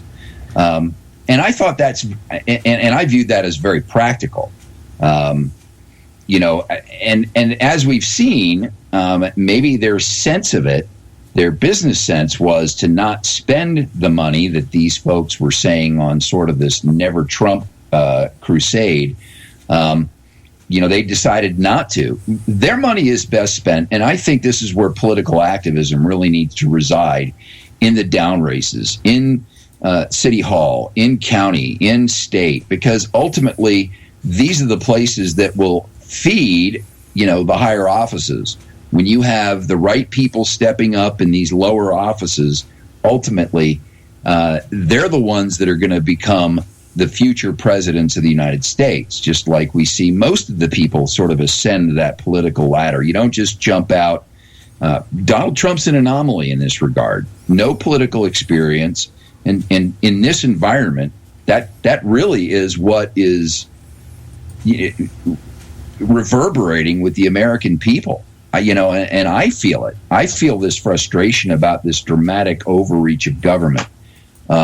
As to whether or not, they care who's in the Oval Office, and they think that their influence is better exerted at the congressional level. Well, all you got to do is look at K Street and the amazing number of lobbying firms that are there that are literally spending what's got to be billions of dollars influencing Congress. I think any money spent trying to reverse the Trump juggernaut was going to be ill-fated, in the first place. And that really was sort of the opening, contribution of this article. Yeah. The one thing, Don, is what would be the alternative for the Koch brothers if they would have supported the anti-Trump movement that would have allowed Hillary to win this election, or would help her anyway. So I think they saw the handwriting on the wall what that would mean. Well, yeah, and you still see Romney wooing non-Trump independent candidates today. There's articles that are still bubble up. Guy Benson had an article just yesterday, as a matter of fact, in town hall, reporting that Romney continues on this effort, floating names, for instance, John Kasich, who said no, Marco Rubio, who said no. The only person really left standing in that movement is Romney himself, whom I don't think stands a snowball's chance of getting elected. This idea of a third party, if we were to, let's switch the shoes for a second. Let's just say Bernie Sanders gets frustrated with the way that things are working within the Democratic Party and decides, I'm going to run third party. Mm-hmm. What would be our reaction? No, we'd be jumping up and down going, go, Bernie, go. Yeah, because you know exactly what that means, that the Democratic vote would get split, and it would virtually ensure a Republican victory in November. Well, in that regard, I mean, Mitt Romney, he may be as wrong as the day is long, but he's not stupid. And for him to even be floating this idea out there, whether it's just to actually have it come to fruition or just maybe just to influence, put some kind of influence out there to maybe get people not to show up and vote or whatever. What I want to, speculate a little bit here. What would people like Romney and the Koch brothers stand to gain by having Trump defeated and Hillary stepping into the White House? Because that's what it seems to. I mean, that's the only outcome. If they're successful at what they're doing, if they're able to influence enough people to stay away from the polls, and Hillary ends up in the White House, to what benefit does that? How does that benefit the establishment? Or is it the fact that they don't really care? As I keep saying, they don't care who's in the White House, and you would rather have somebody like Hillary. She'd be easier to deal with, if nothing else. Maybe more obviously they could stand against her and continue to say that they're really conservative, standing against progressivism. The only thing that I can think weighs into that would be the narrative that says that a Donald Trump victory potentially spells the loss of the Congress or the Senate. Hillary's been very verbose about suggesting that she might put Bill Clinton in charge of the economy if she gets elected. Yeah, she just said that the other day. Yeah, and Bill Clinton, her touting Bill Clinton's resume on the economy is such an empty version of reality, because you look at the first 2 years of his presidency, and he was trying to get done the same things that Barack Obama was trying to get done. What put the brakes on his narrative is that in 1994, you had the Gingrich Revolution, the Contract for America. The difference between then and now is that Bill Clinton decided to tack to the right and work with the Congress. Barack Obama continued to dig in his heels. And when did he decide to work with Congress? What happened that made him decide to work with Congress? You mean, why did he decide to make that transition? What did they do to make him go that direction? Well, other than the Contract for America, I can't. I don't know. They shut the government down. Yeah. Oh, okay. Right. Thank you. They actually shut it down for an extended period of time until Clinton finally gave up. Yeah, they stood their ground. They had some balls and said, "We're doing this." Yeah, and this time around, when they tried to shut the government down, it was Congress who caved. It's like the Congress has given up their power of the purse per se, and then just continue to try to blame Obama for everything. Well, yeah, and that ultimately, as far as them being able to have the appearance of clean hands. The challenge with that nowadays is that there's too many people that are starting to pay attention to what's really going on. Right. And that, that's punctuated by this past primary season. You ask the average person back in 1992, what's a superdelegate? And, they wouldn't have had an answer. Today, virtually everybody knows what a superdelegate is. Virtually everybody understands that every state has its own process, as I think it should be. Right. So people are much more aware, and I don't think that they were able to get away with this blame shifting this time, and that's why John Boehner got in trouble. That's why Paul Ryan, his feet are being held to the fire. Amen. The only other thing I can postulate about Mitt Romney's efforts is that, he's hoping it will force maybe Trump a little bit more to the left to get along, that there's this power out there that, he doesn't, is unwilling to recognize. And that really just sort of says that they don't even know who Donald Trump is, because whether it's naivety or brute force, that is not going to influence Donald Trump. Here's the other thing that's dangerous for the Koch brothers and alike is if Hillary Clinton gets elected, you could see a Supreme Court that will overturn the Citizens United decision, and then we'll be right back to only union members have an influence as big money in elections now. Again, not like it is now.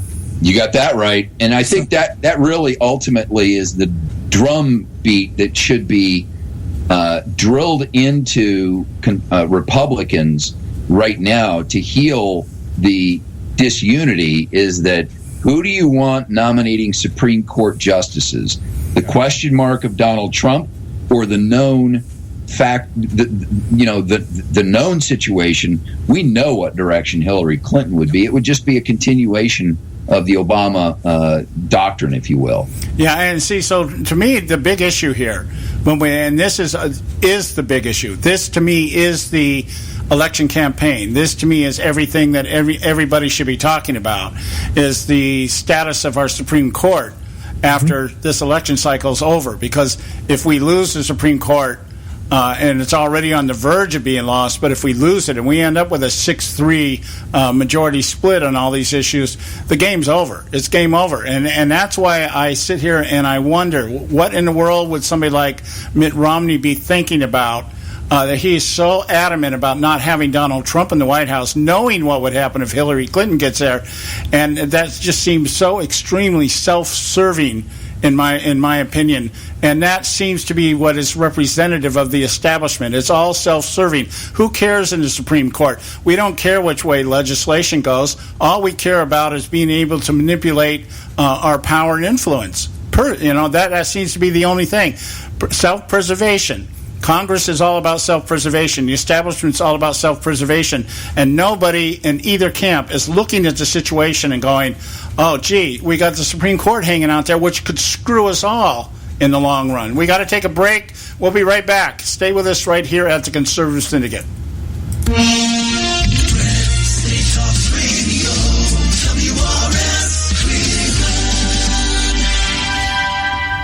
Hey, I'll make you a deal. Give me 60 seconds, and I'll give you directions to the Fountain of Youth. Okay, I'm joking. Well, kind of joking. No fountains, but youth, I got Nature's Youth and their premier anti-aging product, Nature's Youth RSF. With your sensible diet and exercise plan, Nature's Youth RSF can help you look and feel better. RSF is an all-natural amino acid supplement that supports your body to naturally increase HGH levels without any synthetic hormones. And elevated HGH levels can contribute to increased energy, improved libido, reduced body fat, and improved exercise capacity. Let's be honest, who doesn't want to look and feel younger? Visit the newly designed website at naturesyouth.com or call 800-333-6923. That's 800-333-6923, and like them on Facebook, and you'll be included in contests and exclusive offers. What a deal. Oh, speaking of deals, my time's about up. 800-333-6923 or naturesyouth.com. Who needs a fountain anyway? Call today. Expand your life with Expandovite. When I had a heart attack at 42, I was not sure what the future held.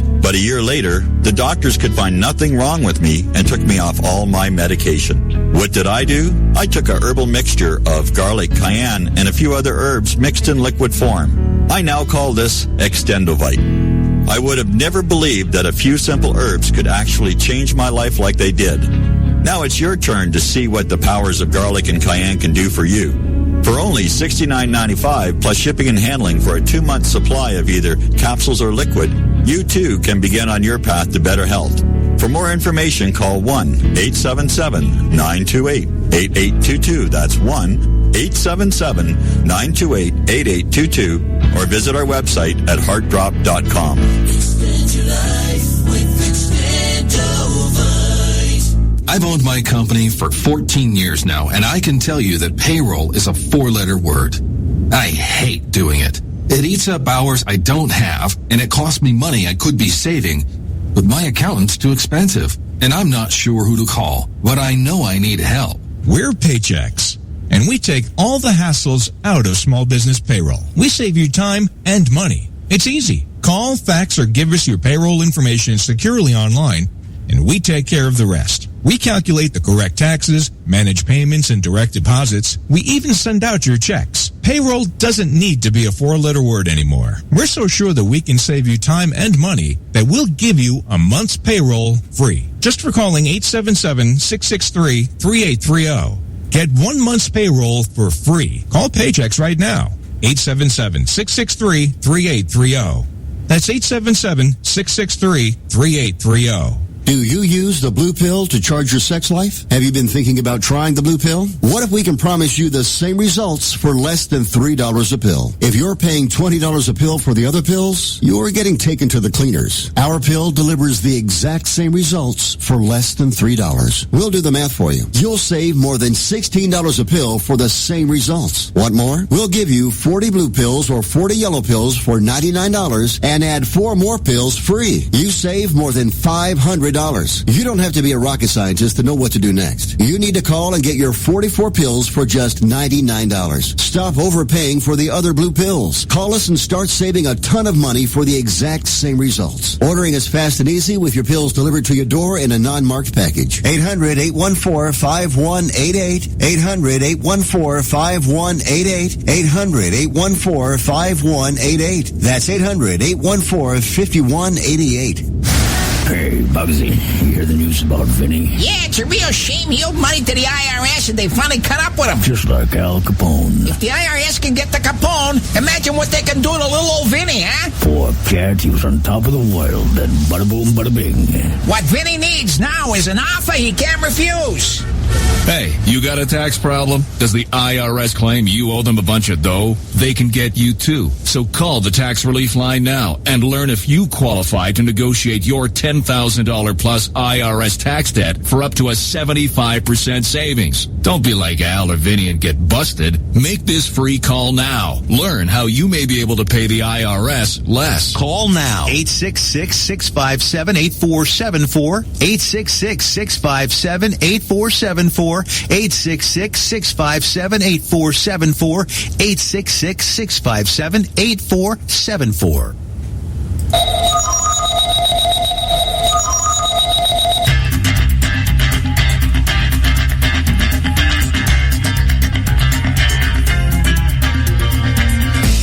All right, hey, we're back. You're listening to the Conservative Syndicate, Real Conservative Talk from Real Conservatives. I'm your host, John Matthews, along with Joe Hakos, my co-host, and we have Don Dix from Act for America with us doing a segment today. We're talking about the establishment, and we're to kind of bring it down into a microcosm so that we can understand it better, specifically about the Koch brothers. An article that was written by the National Review outlining the Koch brothers' apparent disdain, evolving disdain for involving themselves in the electoral process when it comes to the White House. And, you know, Don, as I was reading the article, the way that they set up the premise for the discussion was that these people had, Mark Short, I believe his name was, and he had come before the Koch brothers right after Donald Trump won New Hampshire. And I guess they all had a meeting down in Wichita, Kansas, and the organization was called the Freedom Partners. And I guess this is one of the groups that the Koch brothers are heavily involved with, if not the founders of or whatever. So what happens is this guy comes into this meeting, this Mark Short, and he's basically going to present to the Koch brothers an 8-figure budget as to how they're going to stop Trump. They realize he's gaining momentum. We need to stop this guy. And the Koch brothers seemed completely disinterested in even trying to stop Trump. They didn't seem so involved in they're not worried about the electoral process as much as they are about the policy process, which puts it, of course, into the hands of Congress much more than the executive branch. So I find it kind of interesting at that point. And one of the things that they bring up in this article is that the Koch brothers realized that their corporate brand was being diminished. It was being injured or damaged. And it was because the Senate and the Congress, the very Congress that they say they need, the Koch brothers seemed very disillusioned by the lack of response in forming and shaping policy in the majorities that the Republicans now owned. And that seems almost paradoxical that they've dumped all this money to help get the majorities, and we were all told, yeah, let's all vote, let's give them the majorities, and they're not doing anything about it. But that still seems to be where the Koch brothers think everything revolves around. So that's kind of paradoxical, I guess. And what do you think about that? Well, I think that you can go right from the beginning of that article where you're recounting how the article was set up to the very conclusion of it, where Koch himself says dumping hundreds of millions of dollars into elections doesn't persuade enough people to achieve lasting change. To achieve lasting change, the efforts have to begin much earlier. And he was saying that in light of the fact that, they were looking at and took a lot of interest in analyzing the phenomenon of Bernie Sanders' success, particularly, the resonance that he had with young voters who represent, to many degree, the future of the electorate. Now, what he's saying is that, you got to start to make lasting change. The effort has to begin much earlier.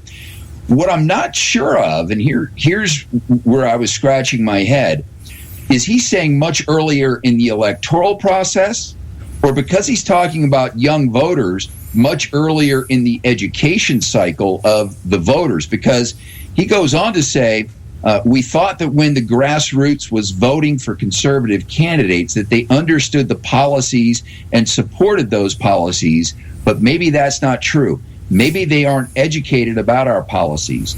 Well, I think the very fact that we have so many quote-unquote conservatives out there actually supporting Trump, and in the party itself, I mean, how many senators and House representatives tell us they're conservatives, and nothing in their voting record indicates that's the case. You've got somebody like Mitch McConnell out there. Okay, I've got this super high conservative voting record, but we know that he only votes conservative when he knows it's not going to matter and it's not going to win anyways. Anytime his vote would have swayed towards a conservative ideology and legislation or whatever, he will vote the other way. Or he'll abstain from voting so that he can, quote-unquote, bring it back to the floor again in the future. So I agree. See, something we've been talking about here. And I think the problem that we've had in the conservative movement, especially with the Tea Party, is that when the Tea Party came together, it was very spontaneous in the beginning. It was that people were unified against one thing, very much like Trump right now. Everybody's like, they don't really care about the issues. They don't really care what we're debating right now. They just want somebody to shut Obama up and to take on the establishment. They don't know what that means. They don't know what that entails. It's all they're mad. They're mad as hell, and they're not going to take it anymore, that kind of thing. And so when we look at this whole setup and how this is all working out, one of the things I've been touting for the reason why the left has been able to advance is because they've been in our public institution for the last 4 or 5 decades, and they have planted the seed and they have nurtured it, and that's why Bernie Sanders has the outpouring that he has amongst the college crowd. That's why Obama's out there right now preaching to the colleges, you need to come work for the state. We'll take care of you, that kind of thing. So in that regard, I imagine maybe that's what Cox is throwing up his arms and saying, man, we should have been doing what they've been doing for the last 4 decades.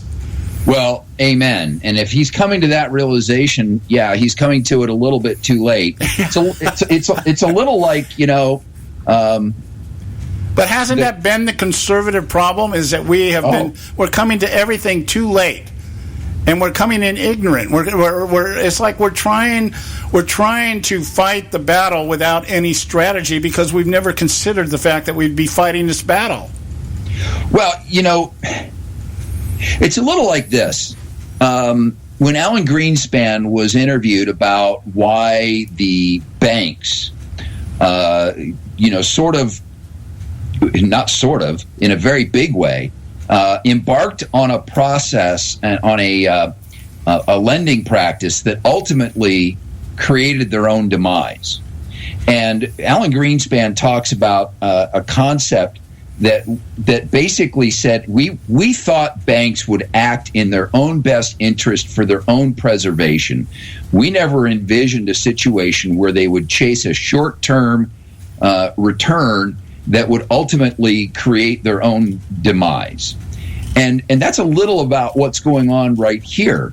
You know, you've got this culture that Koch thought ultimately that he could, influence. Or actually, it was the other way around. He was pushing on the political side, not realizing that the movement was coming from the cultural side. Mm-hmm. And, you know, when Jonathan Carl wraps up this ABC interview, he says, looking back over the years, last several cycles, hundreds of millions of dollars in electoral politics, what have you gotten for that? What's been your return on investment? And Koch, being the wise business person, is going to assess things. He's going to say, yeah, well, they've gotten a lot of abuse out of it, which is what we talked about earlier. Mm-hmm. But then he says, what have we gotten for it? Well, we've gotten some good things, particularly on the state and local level, but on the federal level, we haven't in any way changed the trajectory of the country. And if you want to look at where you change, what we're dealing with right now is a trajectory of the country that is headed in a direction that is ultimately going to create the country's own demise. Right. At least the way that we view what America stands for. Right. And what they thought they were doing was by investing in politics, particularly at the federal level, that they could influence the direction of the country, not realizing that what was happening underneath of it all, the very foundation of it all, was being riddled with termites.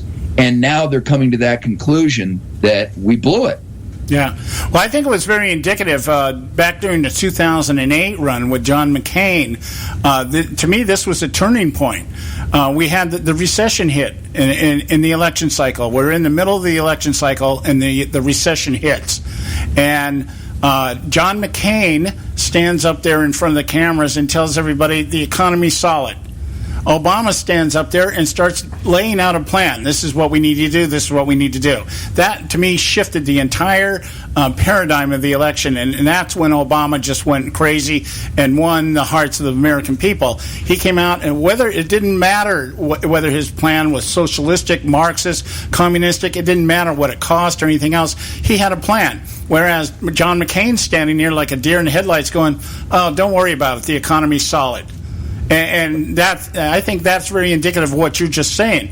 The establishment is still sitting, they're looking at it, I think, particularly from the economic standpoint of understanding that whenever there is a recession, the economy adjusts, investors adjust, businesses adjust, and they make adjustments, and they come back. Where Obama saw it for what it was. Here's my chance to espouse the inequality, the gap between the rich and the poor, the gap between the heterosexuals and the homosexuals, etc., etc. And so he capitalized on a crisis. Never let a good crisis go to waste. Boy, if there ever was one that allowed him to capitulate. Yeah, there you go. All right, my Bushisms there. That was it. That changed the entire shift. And now we're at the same place. Now it's just a matter, are we going to shift further to the left under something like a Bernie Sanders idealism, which I think that Obama embraces much more than he does Hillary's concept of things, or do we just do something to stop the bleeding? I'm not really sure. But I got to interrupt you here because we got to go to a break here. We're over here. We'll be right back. Stay with us right here at the Conservative Syndicate.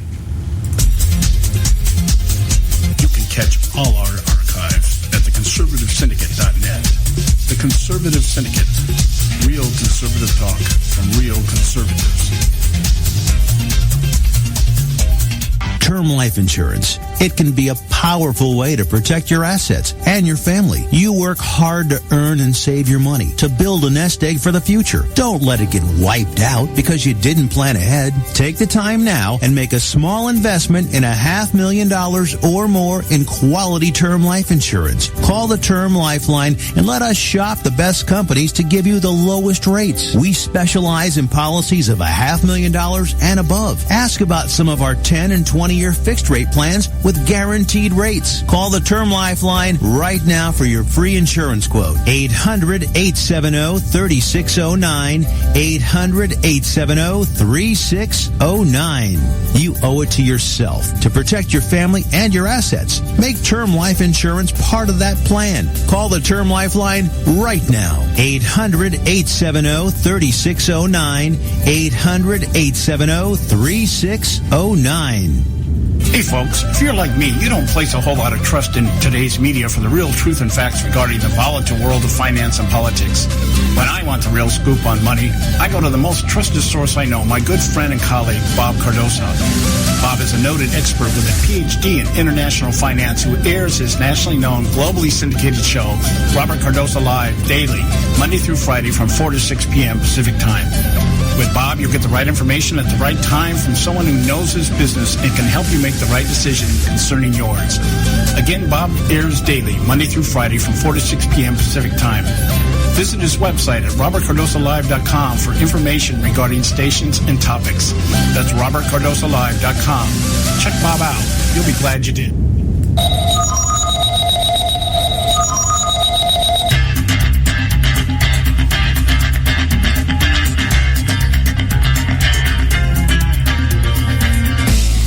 Okay, hey, we're back. You're listening to the Conservative Syndicate. I want to remind everybody, visit our website, theconservativesyndicate.net, and you can pick up this show, any of our shows, any of our archives. You can find out about our panel, of which Don Dix is part of our Conservative Syndicate panel here. I want to get back into the discussion. Oh, by the way, website's conservativesyndicate.net, if I didn't say that. We're talking about this idea, and I think you hit on something here, Don. I think the Koch brothers, along with the establishment per se, they've come to the realization that they've been fighting the wrong battle, and they've been looking at it from a completely different perspective, which I think also represents a lot of what's wrong with the conservative movement today, is that we have for too long just kind of thought things were set in a certain way and not really paying too much attention to what was going on, or thinking, it'll never get that bad. But I agree with you that we are at this place where I compare it to the Roman Empire. We're on the verge of implosion. Our system just becoming so corrupt, and democracy running and overruling republicanism and everything else. And so, yeah, it does seem like, but I would think then that the solution here is that, as we've been saying on the show, I think since I started the show 9 years ago, is that we need our own conservative grassroots movement from the bottom up, and trying too hard to change everything at the top. And maybe that's the realization the establishment has come to, is that we're not going to change what happens in the White House.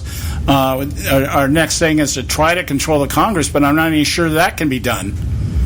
Well, when you look at the model on the left, and this is one of the things I really tried to study when I first, and I don't mean study like as in get a master's degree, I just mean, contemplate. When you contemplate what it was that happened in 2008, there was a sea change in the way that Obama ran his campaign. It was a real sort of community organizing grassroots campaign, and that is what really sort of has inspired me about the work I do, locally. We do this conference every year. We started doing it in 2014, and the whole goal is to get conservatives out of the stands where they have been too long. For conservatives, politics has been a spectator sport. For the left, it's been a participant sport. So the left has been on the playing field, just basically having their way with the whole process, while conservatives have been spectators, thinking, as you said a little while ago, that everything was just going to continue on the way it was, not realizing that out of the 60s, that a lot of those radicals from the 60s had found their way into academia. They began to change the way that our kids are educated. They got rid of real history, teaching kids about the history of the country, about what the real motives were behind the founding fathers. They demonized the founding fathers as angry old white slave owners, part of the 1%. not realizing that in those days, the 1% was in England, and the people over here, was the insurgency. Right. And so they demonized, the basic foundation of this country. And, it had warts, but ultimately, when you look over the longer term of, governments and, the average person's desire to have, their rights respected, to have personal liberty, to have freedom, there really has never been a political experiment that turned all that over to the average person. Sure, women couldn't hold office. Sure, they couldn't vote. That's been fixed. Like I said, that was a wart. But ultimately, the left's goal has been to completely revolutionize this country. And Barack Obama said it 5 days before, we're 5 days away from fundamentally transforming this country. Well, what he didn't say was the conclusion of transforming this country, because the transformation was alive and well in corners of the country that we were not paying attention to. And Andrew Breitbart said it the best. Culture is upstream of politics. Yep. If we want to fix the politics of this country, if we want to fix the policies, then we have to begin fixing the next generation. Right. And at this point, as you said earlier, I'm not so sure that we have enough time to do that. Well, yeah, that is a question, but ultimately it doesn't answer the question of whether we fight or not.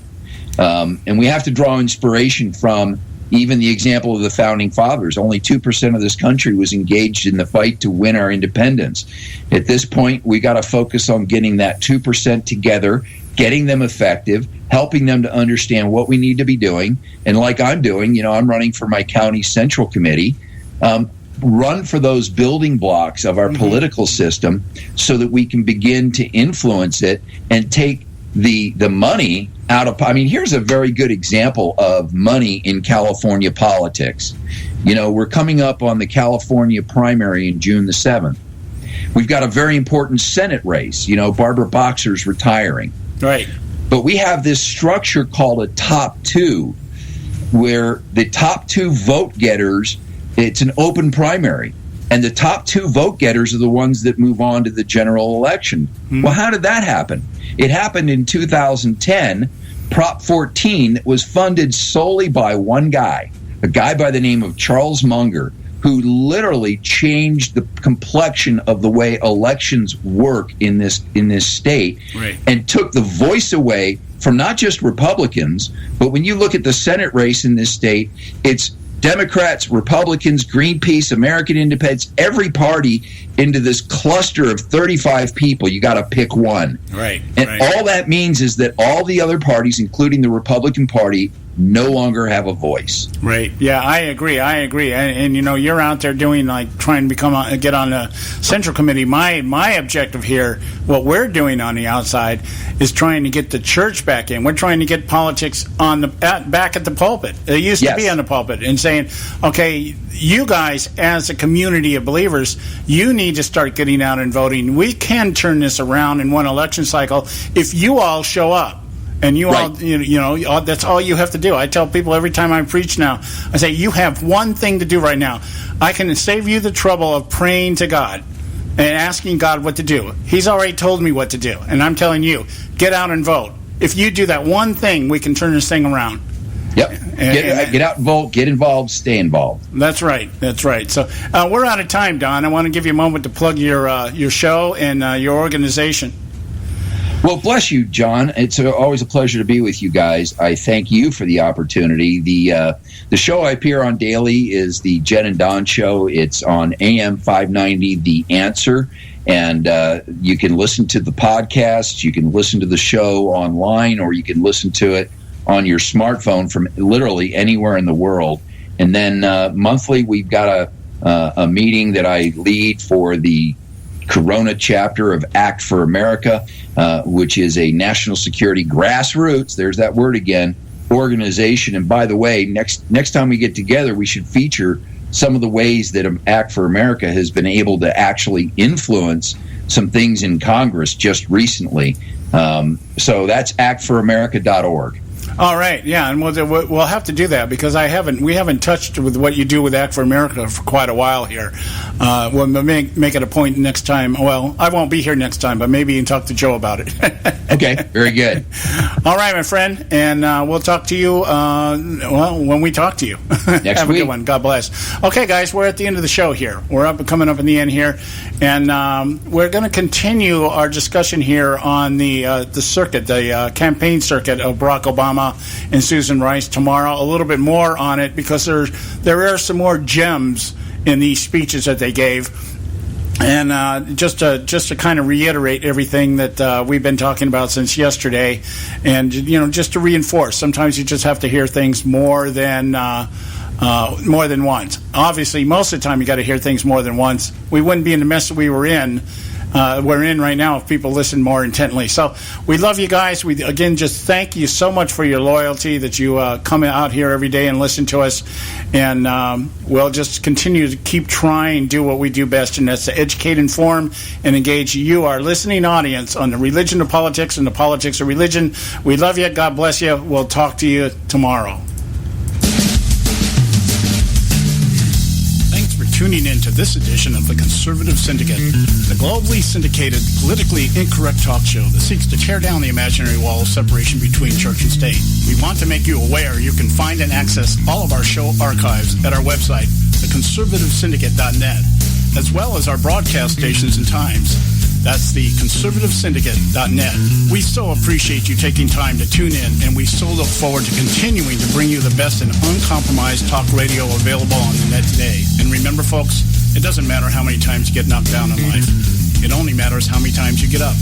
I'm John Matthews, signing off until next time, right here on the Conservative Syndicate. God bless you, and may God continue to bless America.